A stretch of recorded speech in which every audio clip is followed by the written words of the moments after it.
in as good a shape as apartment 2. And also we haven't got to work much in here yet. The electricians have been in, they've rewired the plug-ins because those were only 2-wire, and they were so old that some of the insulation had worn off the wires. So they replaced those, took down a power strip over here on the wall, which was a fire waiting to happen. And they're pretty much done. Now the next thing is to clean these walls up, paint them, and move on to other things. Right now I'm going to work in the bathroom a little bit, and I'll show you that. Of course, this is the kitchen. We're going to clean this place up. We've taken a table down. My daughter took this down a little while ago. We'll leave the mirror because it makes the room look a lot bigger than what it is, which is a good thing. Now this is kind of straight out of the 1940s or 1950s, I guess. This glass front cabinet. So this is part of the unique history of this house. Same with cabinets. The cabinets were look almost homemade, but they're not. They have a brand name here which I can't quite read. But we're going to do some repair work on those. Here we have 1950s paneling in all its glory. This is probably what's in the other apartments too, but it's been painted and it looks pretty nice, so we're going to keep it for now. Later we'll change this to drywall, or we'll take it back to the original plaster. We are not sure what's underneath this, and we don't want to take it down right now while we're trying to rent the place. We may find tongue and groove boards, which we did find in the bathroom when the electricians took the medicine cabinet out to work on wiring. The walls were actually inch-thick tongue and groove pine boards rather than plaster and lath or drywall.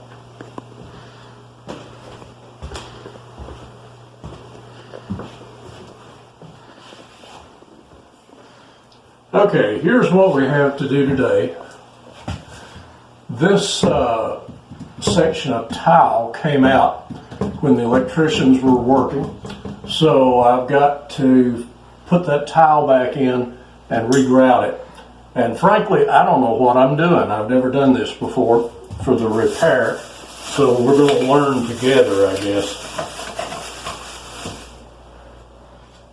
Got a little knife here to scrape it with and make sure I've got all of the old grout, the old thin set mortar out. Now I have to make sure I have the thin set mortar out of my mouth.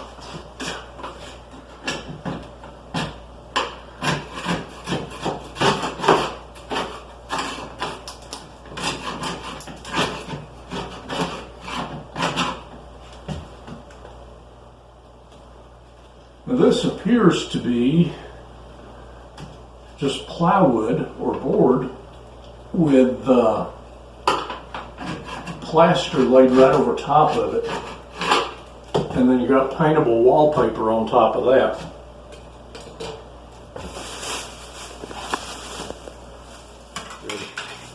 Okay, this is the tile that came off the wall in the bathroom. So I've got to figure out how to put this back on. This is bullnose tile, and you'll see on the back it has a kind of a brown mixture that's used instead of thin set. Don't know how old this is, but the bathroom looks like 1920s, maybe early 1920s. But this doesn't appear to be, this looks like construction cement. So it could be that somebody just redid this to look like it was older than it is, even though the building is really old. I'm going to see if I can do this without cutting my hand off.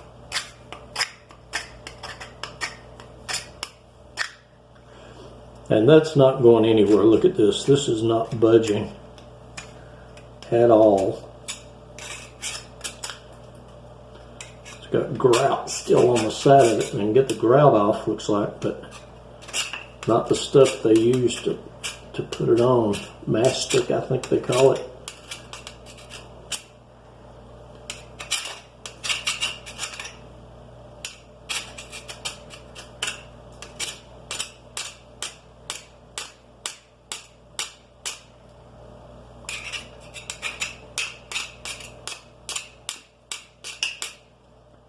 Okay, I've cleaned this off as well as it can be cleaned off at the moment.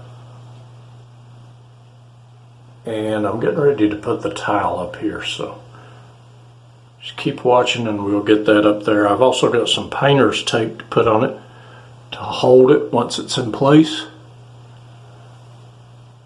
so it doesn't fall off.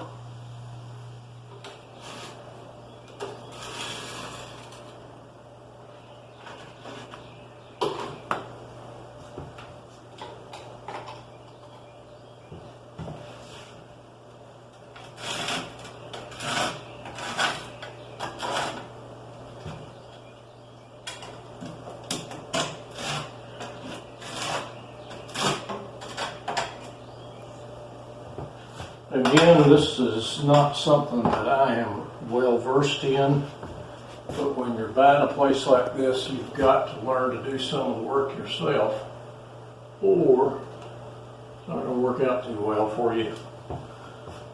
You're going to have to butter the back of the tile too.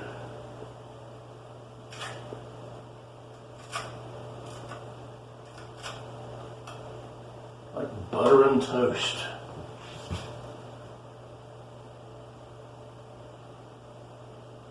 Unless you just don't like toast, and then it's not, I guess.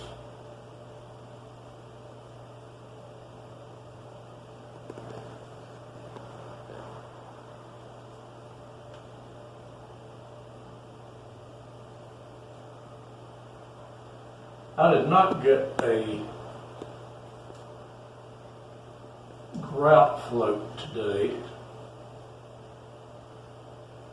and I don't have one because, as I said, I don't normally do this, and you can tell because I've got that the wrong direction on the wall.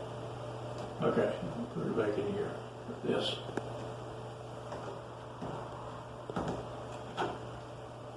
I'm going to pull it out and start over again, folks. You're getting to see all the ugly stuff here as well as the pretty stuff.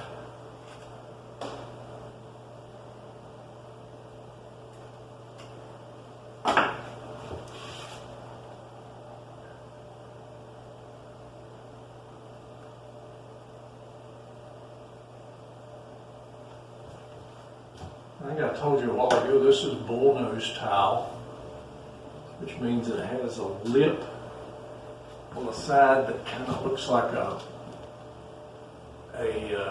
it's kind of rolled over, so you don't have a sharp edge when you put it up. Okay.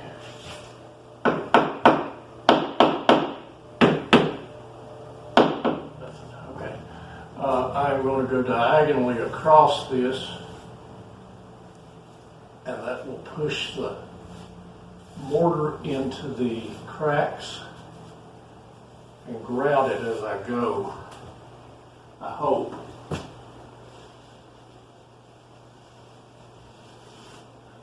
And you are definitely going to be able to tell that's been repaired, but c'est la vie, that's about the best I can do, I think.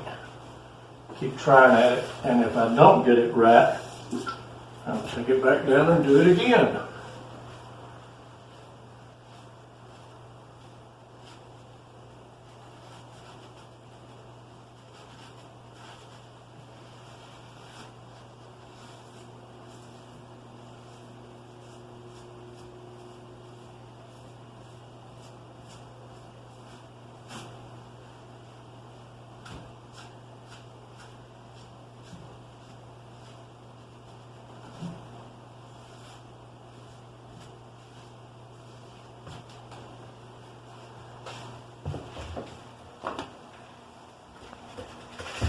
Okay, this is in there now, and I'm going to take this paper towel again I had a little gap that was not filled up with grout. So I'm going to re-grout it with this.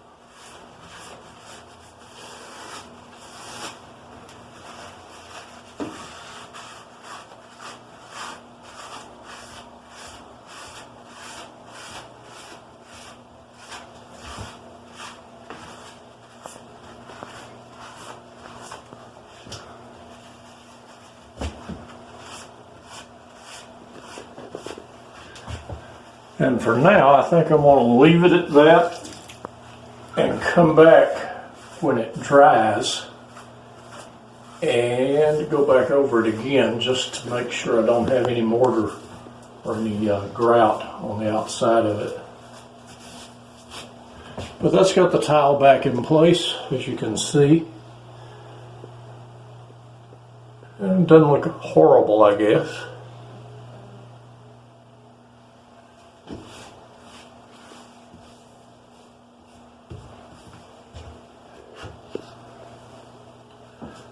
Found another spot here where it's kind of broken out, and that tile is probably going to come out if I don't do something about it. So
okay, and there we have it.